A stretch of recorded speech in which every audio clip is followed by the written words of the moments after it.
you know, they said there's abnormalities in his brain. The white and the gray matter didn't form accordingly, and there's damage to his brain. And I remember just hearing that and thinking, you know, just losing it. And said, you know, they said he's got brain damage. His brain is abnormal. They don't know what he's going to be like. They don't know if he'll walk, if he'll talk, if he'll be independent. And it was, I'd say, the hardest, most difficult news I've ever gotten in my life. We had to literally go to the closest church just to so he wouldn't get sick. And we didn't have a lot of choices, so I remember going and just feeling like everybody just didn't know what to do with us. Like, kind of didn't fit into the normal mix. They kept wanting him to just be a nursery, and he was 3, but because he wasn't walking, they just kind of labeled him and just kind of plopped him somewhere. And so it was kind of frustrating. We just didn't feel loved and accepted, and I couldn't make it to all the events, and they didn't understand why, and those kinds of things were always a problem. He likes to escape, and he likes to open other people's houses and go in their houses and take out their dogs, and you know, like, those are normal things that you can tell your kids, don't go in other people's houses, and they won't go. But he doesn't sense danger.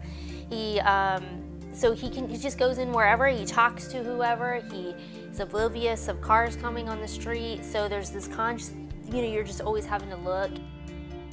Bottom line is, children are a gift from God, and I held on to that, you know, and I held on knowing that God had a purpose and a plan for Micah. He loves God and he loves people, and those are the 2 greatest commandments. I can't imagine him being different than the way he is. I mean, as challenging as we have had it sometimes, he has taught me how to love people. He notices people. He has a direct line with God. He prays and sings all the time. This whole ministry was birthed out of our own family. We realized that if we're dealing with these issues, other families are dealing with them too. So we just want them to feel welcomed and know that they have somebody that they can talk to, but also we want to provide something for them. We want to help them. We want to be able to give them a time of rest where they can maybe go out on a date with their spouse or spend some time with some other family members and just have a break. So God just showed me that Micah's a gift, but I'm also calling you to reach out to other families like your own and to help integrate them, help raise awareness, help reach families and communities, and help empower the church to become accessible.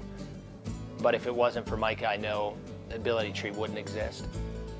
We would have never founded it if it wasn't for Micah and the need to reach other families that have kids like Micah that need some hope and need some rest and need some support and need some training and education. That comforts me to know that God is in this, and I'm okay, and I know that God has a plan.